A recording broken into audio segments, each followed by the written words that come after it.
today's Patreon shoutout goes to Z. Ovika versus Titania with a... yeah, that's a shame because we've got Grim Monolith, but it's only a one-lander, so we mulligan. Alright, and managed to get into some fast mana at least. Have both of our colours thanks to the Signet, so we'll try it. Get rid of Throne of the God Pharaoh with that one. Play out Mana Crypt into the Is It Signet. And then I think we're fine to just go for the Brainstorm now. So we're down to 3 cards in hand. Solemn Simulacrum's good. Let's... yeah, all of those are decent. Get rid of Counterspell and put Mana Crypt on top as well. Sylvan Safekeeper for our opponents, so a means of dumping lands into the bin.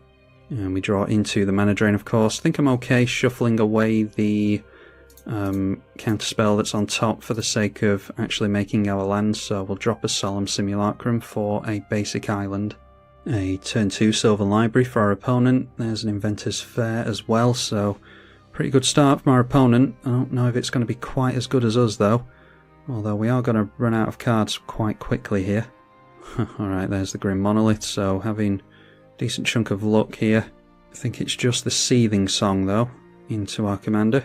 And our opponent is going to struggle to get rid of the Ovika now because, one, they're in mono green and there aren't that many pieces of spot removal in mono green for creatures, but also because of the Ward 3. We have accelerated ahead nicely, which is exactly how this deck is designed. Our opponent not taking any life to the Sylvan Library. Worried about big alpha strikes from us, I imagine.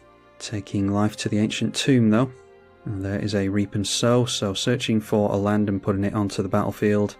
And they went for a Yavimaya Cradle of Growth there, so it might be that they've got the Argoth in hand here.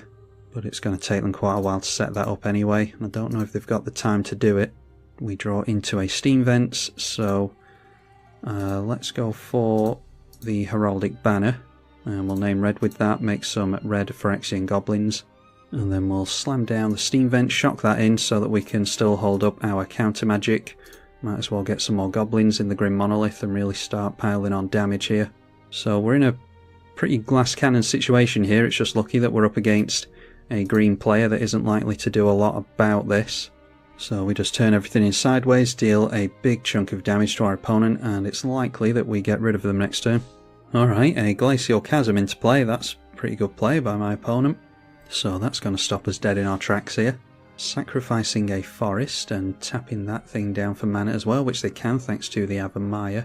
So they've got 6 mana floating here. And we see Titania's command, so search for 2 cards and get 2 bears into play. I think we will go for the Mana Drain on that. Can't necessarily make use of the mana, but we can keep them from going for, I don't know, some problem lands. Maybe they'll struggle to get into their Argoth if we counter this, which apparently they are going to. I mean, they've stopped us dead in our tracks with the Glacial Chasm, but we were going to next turn draw into Perplexing Test, which isn't necessarily useful to us. Imprisoned in the Moon against their commander. Yeah, eventually I'm sure we would have got into something, but we need to see the back of that Glacial Chasm first, and we weren't doing anything about it for, well, the rest of the game by the looks of it, so we were just waiting out our opponent. The mirror match now, Ovika versus Ovika, and we've got the same 2 counterspells in hand again. Could maybe, yeah, we could maybe ramp with the Mana Drain, so I'm going to try that. Either way here, we end up with a decent Ovika match, I imagine. Each of us just getting down a tap land off the back of a fetch. Alright, not going to bother holding up a counter spell here. I think we'll just go for the Talisman of Creativity. And then next turn we can go for Impact Tremors and hold up a counter spell. So hopefully counter some kind of means of ramping. A Mind Stone from our opponent. We draw into an island, so get down a mountain so that we can play the Impact Tremors, and yeah, we're just continuing to limp up to our commander. No plays from our opponent, so yeah, maybe we're just looking at countering each other at this point. A Sunbird's Invocation for us. We can play that next turn potentially. If we don't think there's any threat of Ovika, then we can try and get counter magic out of their hand with that, I suppose. Okay, another land for us, so yeah, could go Sunbird's Invocation here. I have no doubt that my opponent is holding up counter magic though, so yeah, we're just getting another tap land out with the Misty Rainforest. And there we see a Goblin King, so Mountain Walk on all the Ovika tokens doesn't sound good. I imagine they want that to hit play, so we'll try a counter spell on that.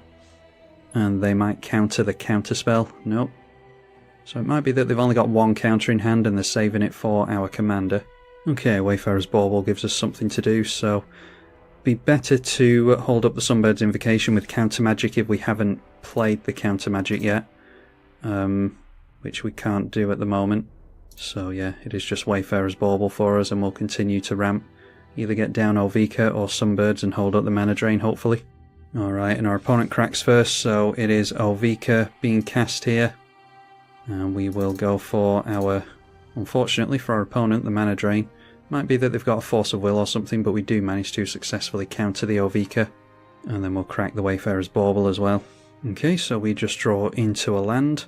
We'll make the mana from the mana drain, which is obviously 7 thanks to countering a 7 mana commander. Cast our commander. So we've got 2 generic mana floating, and that means that we trigger the Impact Tremors when it enters. Means that we can cast the Sunbird's Invocation, so we'll play the Storm-Carved Coast and then go for the enchantment, and we are empty-handed to our opponent's 5 cards, unfortunately. But this does mean that we can get some goblins on the go and hopefully start out racing our opponent. So Impact Tremors triggers 6 times, we've got our opponent down to 32. And we'll deal another 6 points of damage because the tokens have haste. Can't swing in with our commander, unfortunately. At least our opponent should struggle on dealing with enchantments in a Izzet deck. Could go for Mass Bounce or something, but we'll just pray that he doesn't have that. Temple of Epiphany for a Scry 1. And then we see a Chaos Warp that is going on the commander, and they do have the 3 mana to pay for that. We can replay our commander next turn though. Unfortunately it doesn't trigger the Sunbird's Invocation. I'm not sure if this should really be in the deck, in all honesty. I didn't realise when I put it in here that it only triggers from your hand. But it's not likely our opponent's going to be able to counter us here, so yeah, let's go for our commander again most likely on our turn. And okay, draw into a Jeska's Will. We want our commander in play for that anyway. So tap out for the Ovika into play once again. And we'll force them to have an answer to that. We've gone down to 22, we'll swing in with these goblins and deal 6 damage again. Polluted Delta being cracked by my opponent, so going to 15. Could see a board wipe or something to get rid of the commander. Okay, and there we see our opponent's Ovika. So they've got 4 cards in hand, but we do have some card advantage in Jeska's Will at least. And we'll hopefully get something from the Sunbird's Invocation as well. Okay, draw into Solemn Simulacrum. So tap into Jeska's Will. Do both of them, get the mana, and exile the top cards. We'll get 4 mana here, thanks to our opponent. Ovika triggers before Sunbirds, I don't think it really matters. Just seen my opponent says that he watches the channel as well, so it's cool to see a mirror match with a viewer of the channel. We go past a Shark Typhoon, unfortunately, with the Sunbirds, so yeah, doing much better work with Sunbirds in the Maelstrom Wanderer deck. Yeah, like I said, not sure if that should really be in here. Should maybe just have some more card draw instead. Jeska's Will is yet to give us the cards off the top though. So we have a Frantic Search, which is effectively free. Mana Crypt we definitely cast here as well. Not going to get any goblins out of it because it's 0 CMC. Reconnaissance Mission is really good as well. That just refills our hand pretty much. So we'll play that, not from our hand. So again, it doesn't trigger the Sunbirds. It does do the Impact Tremors though, so got them down to 8, and I dare say we can get them here. Just go for some blue mana so that we can play the Frantic Search. That gets us a Lightning Bolt on our opponent, and we loot 2 here, so only going to keep 1 card in total, but could get into something really good. We've got 5 mana floating at the moment, and that is a Tezzeret, so we can get our opponent with that. Discard the Ancient Tomb and the Solemn. Untap 3 lands. So we just play the Tezzeret the Seeker. Sunbird's Invocation going to potentially get us into a free spell. If it doesn't, then it's definitely coming out of the deck. Alright, there is a Mystic Confluence we will cast. Draw 3 cards with that. We can't bounce the Ovika, and it doesn't matter anyway. But yeah, turned out to be a pretty convincing one. Did more work with the Impact Tremors.